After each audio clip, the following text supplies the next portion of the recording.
Dikira hilang, seorang nenek berusia 83 tahun ditemukan tidur di atap rumah tetangga. Setelah semalaman berada di atas rumah, sang nenek berhasil dievakuasi petugas damkar Surabaya. Ya, dokumen dah. Bisa. Wes tandu. Jom. Gak imbang itu, gak imbang dure. Berapa nama KTP meluncur betul 86. Petugas Dinas Pemadam Kebakaran dan Penyelamatan Kota Surabaya pada Jumat siang harus menaiki atap rumah di Jalan Gembol Kali, Surabaya untuk mengevakuasi seorang nenek berusia 83 tahun. Sebelum mengevakuasi, petugas memberi makan dan minum sang nenek yang tidur di atap rumah tetangga semalaman dan dalam kondisi sakit. Proses evakuasi berlangsung dramatis. Petugas harus menggunakan tangga, tanduk ranjang, dan tali untuk menurunkan nenek dari atap rumah. Menurut keterangan warga, nenek bersama Sumina awalnya dilaporkan hilang oleh sang keponakan pada Jumat pagi. Saat dilakukan pencarian, salah satu warga melihat lutut sang nenek yang berada di atap rumah seorang warga. Tandu. Jom. Gak imbang dure. Warga pun segera memanggil petugas Dinas Pemadam Kebakaran dan Penyelamatan Kota Surabaya untuk mengevakuasi. Saya habis nyapu duduk situ, duduk di kasebo sama dia nelpon. Tahu-tahu ada lutut kelihatan goyang-goyang, lututnya itu goyang-goyang. Terus saya naik dari sini, naik dari sini, saya lihat orangnya udah tidur di situ. Tidak terlalu tinggi ya, cukup dengan pakai tangga dan tandu ya. Teman-teman bisa dengan teknik tandu ya, menaikkan nenek ini ke atas tandu, kemudian diikat dengan ditali dengan aman, kemudian kita turunkan pakai teknik lowering ya, dan alhamdulillah bisa berhasil kita evakuasi. Setelah berhasil dievakuasi, nenek Sumina dilarikan ke rumah sakit untuk mendapatkan perawatan. Dari Surabaya, Jawa Timur, Hari Tambayong, iNews melaporkan. Menyamar sebagai juragan domba, Kapolsek Cilengsi, Kompol Edison berhasil menangkap pelaku perampokan sadis. Kawanan pelaku sebelumnya merampok di rumah lansia pada September lalu.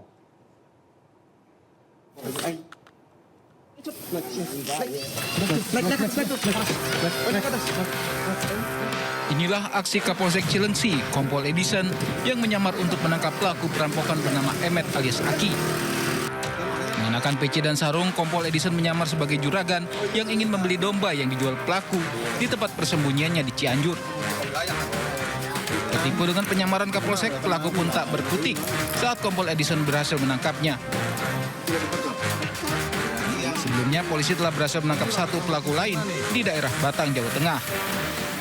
Saya coba masuk melihat situasi di sana bahwa untuk masuk ke sana memang lingkungannya adalah lingkungan yang memang satu keluarga dan banyak kalau ada warga asing mereka akan tahu siapa yang masuk. Sehingga saya putuskan untuk menyamar sebagai haji dengan istri yang memerlukan domba untuk acara kegiatan hajatan.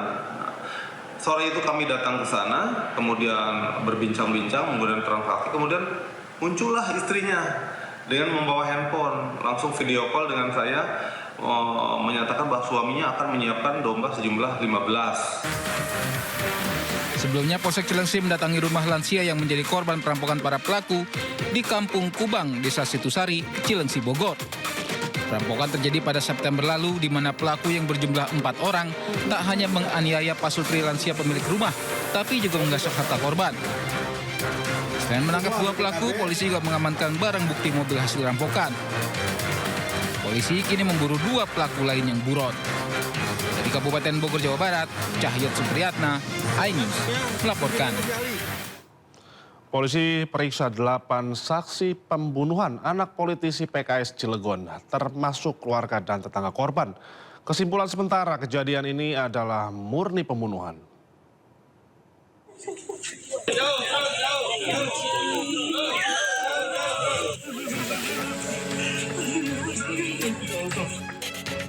Polres Cilegon sudah memeriksa 8 saksi terkait pembunuhan Muhammad Axel Harman Miller, anak 9 tahun putra politikus PKS Cilegon Maman Suherman. Kasih Humas Polres Cilegon AKP Sigit Dermawan mengatakan 8 saksi tersebut diantaranya terdiri dari pihak keluarga serta tetangga yang tinggal di sekitar kediaman korban. Berdasarkan hasil pemeriksaan sementara tidak ada barang-barang milik pemilik rumah yang hilang. Kesimpulan sementara kejadian ini adalah murni pembunuhan. Polisi belum bisa mengungkap motif pelaku dalam melakukan pembunuhan dan masih menyelidiki tanda-tanda pelaku masuk ke dalam rumah. Sebelumnya, korban ditemukan ayahnya menderita luka tusuk di sekujur tubuhnya dan langsung dibawa ke rumah sakit di kota Cilegon. Namun nyawa korban tidak bisa terselamatkan. Dari Cilegon, Banten, Iskandar Nasution, iNews melaporkan. Kita ke informasi lainnya, pemirsa. Polisi berhasil membongkar praktik aborsi ilegal di sebuah apartemen di kawasan Jakarta Timur. Polisi sudah tetapkan 7 orang tersangka. Satpamnya, satpam, sini gerak. Sini dua. Sama kepalanya satpam mana? Dandru. Polda Metro Jaya mengungkap praktik aborsi ilegal yang beroperasi di sebuah unit apartemen di kawasan Jakarta Timur. Praktik aborsi ilegal tersebut dipromosikan secara online melalui 2 website. Kegiatan haram ini telah berlangsung sejak tahun 2022 dan telah melayani 361 pasien.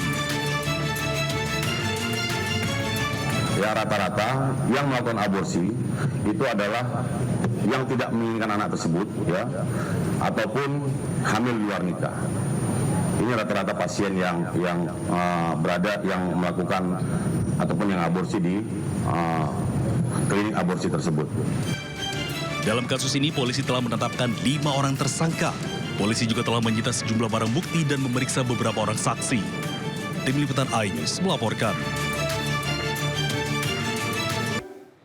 Ya, pemirsa, kita awali Indosiang dari kebakaran rumah di Teluk Gong, Penjaringan, Jakarta Utara, menewaskan 1 keluarga dan seorang asisten rumah tangga. Kebakaran diduga akibat adanya percikan api saat pemilik tengah mengisi ulang baterai mobil listriknya.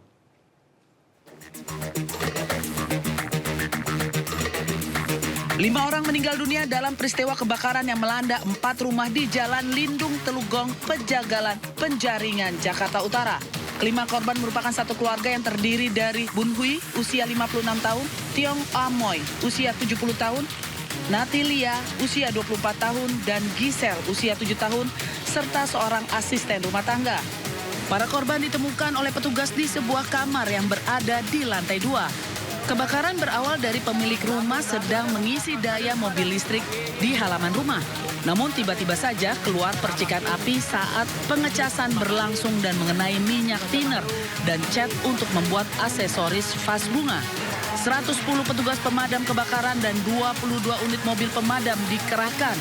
Proses pemadaman sulit dilakukan karena terdapat bahan B3, minyak thinner, cat, biji plastik, kertas, serta akses masuk ke lokasi kebakaran yang sulit. Hiasnya itu membakar dalam rumah. Nah, rumah ini dia usaha aksesoris yang isinya itu biji plastik, kemudian cat dan liner. Nah, persoalan kemudian di dalam rumah itu ada keluarga, ada suami istri, anak, dan serta rumah tangga. Dia tidak bisa keluar karena yang pertama akses sesuatu yang satu, yaitu menuju pintu yang ada mobil listrik. Jadi dia tidak keluar karena itu terbakar.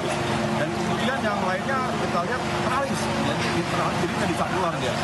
Dan kita tahu penyebab utama kebakaran bukan api tapi asap. Polisi langsung melakukan olah tempat kejadian perkara dan memasang garis polisi di sekitar lokasi kejadian. Sementara kelima jenazah dievakuasi ke Rumah Sakit Cipto Mangunkusumo, Jakarta Pusat. Sementara itu, sebuah rumah warga di Kota Pontianak, Kalimantan Barat hangus terbakar. Puluhan armada damkar dikerahkan untuk memadamkan kobaran api.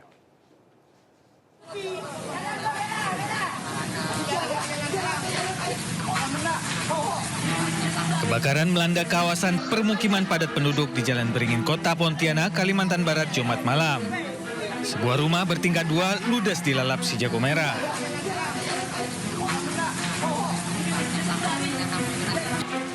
Kondisi cuaca terik dan angin kencang membuat api dengan cepat merambat ke seluruh bagian rumah tersebut. Puluhan petugas damkar dikerahkan ke lokasi. Proses pemadaman sempat mengalami kendala akibat aliran listrik yang belum dipadamkan. Kami ini yang bikin kendala ini dari PLN. PLN aja terus menerus. Jadi udah kita via telepon, udah kita via WA, masih belum sigap untuk memadamkan aliran listrik. Persen boleh katakan 100% karena habis sekali. Tinggal tiangnya aja atau bagian di depan terasnya aja dengan kanopi. Pihak pemadam belum dapat memastikan penyebab pasti kebakaran dan menyerahkan proses penyelidikan ke pihak kepolisian. Dari Pontianak, Kalimantan Barat, Barlian Pasore, iNews melaporkan.